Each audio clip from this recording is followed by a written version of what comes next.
What's up my loves, my name is Paige, this is Paige with the Page, and today we're going to be doing 7 on Sunday.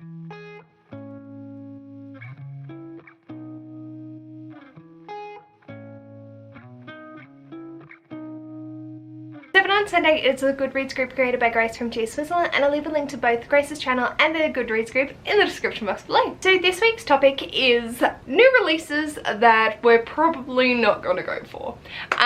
I have 2 on here that are like probably definite, not going to pick them up, have 0 interest in. The other 5 are more like I'm not going to go out of my way to get them, but if I do get them, I'll read them eventually. The first new release that I'm probably not going to go near is Empire of the Vampire by Jay Kristoff.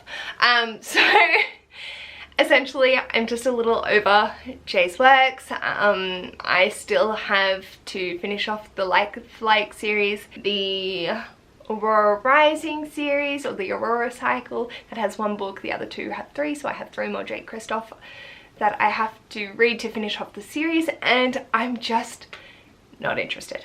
I'm glad that people seem to be enjoying the arcs that they have received.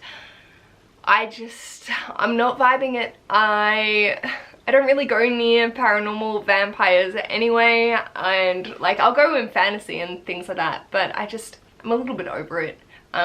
We know that I'm not a Jay Kristoff fan on this channel, and that's nothing against him as a person. I'll read the stuff that I have, but I'm pretty done with it. So yeah. The other one that I'm probably not going to go near is Better Together by Christine Riccio. From what I've heard, this is a companion novel to Again But Better, and I'm just not interested. I don't feel like this interests me in any way, shape or form. From what I heard, Again But Better, it wasn't great, so I'm not going to go near that one, so why would I go towards this one? And yeah, no real interest.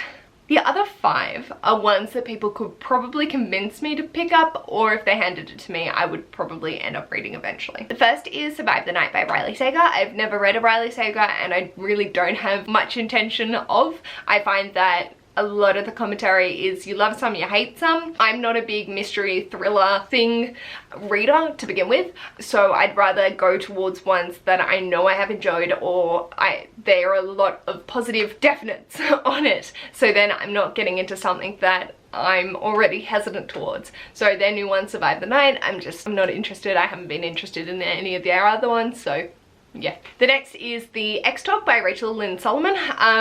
I think this could do well. There's nothing really vibing me towards anything. It doesn't feel like something that I really want to consume. I know that they go on a radio, there's a guy and a girl, they go on a radio program, and they talk about exes and things like that, and I think they have to do a fake dating trope or something. I quite like a fake dating trope, just the whole radio thing and them like hating each other, but then just nah.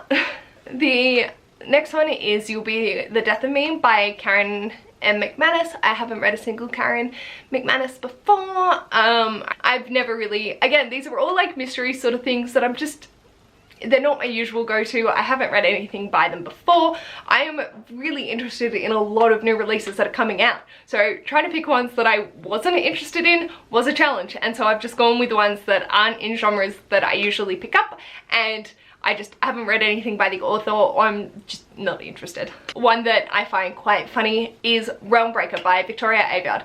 I believe Ash and I were talking about it either last night or the night before, and he was like, oh, have you read the Red Queen series? And I was like, no, it feels like 2010 not good thing.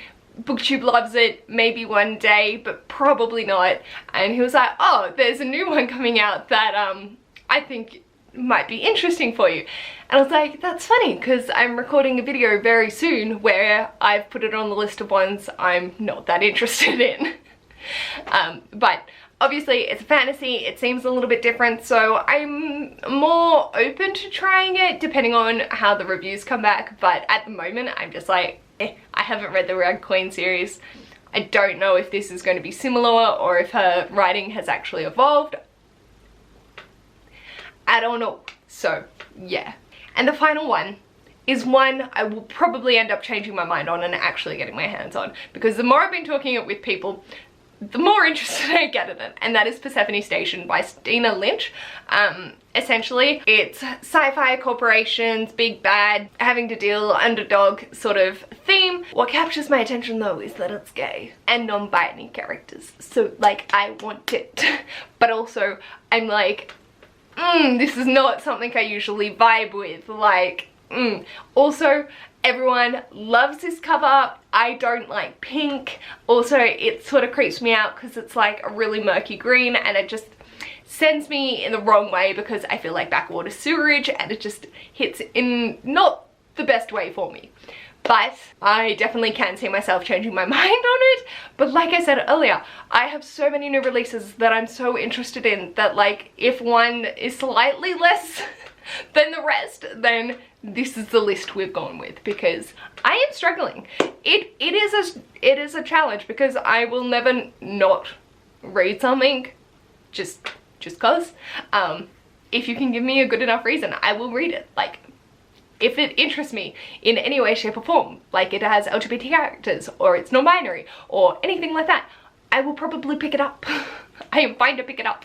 So trying to narrow this list down, I know that Persephone Station is probably going to be one of those that take BookTube by storm, and it is the underdog, where people are like, maybe not, and then it's like, boom, bitch. So we shall see if that does happen, but I feel like at the moment, I'm not going to go get it. If it comes into my hands, I'm not going to complain though. Again, these are just a really quick 7 on Sunday videos this month, which I'm loving because I can just sit down and blast it through in less than 10 minutes, and we love that for us. Let me know in the comments what is a new release that you're probably not going to go towards. Obviously, we change our mind, things change, you know, things happen and we end up picking them up, and that's totally fine. Just at the moment, this is what I'm not vibing as much. If you like this video, feel free to give it a big thumbs up, and if you'd like to see more of this mess, feel free to subscribe, and I'll hopefully see you in my next video. Bye!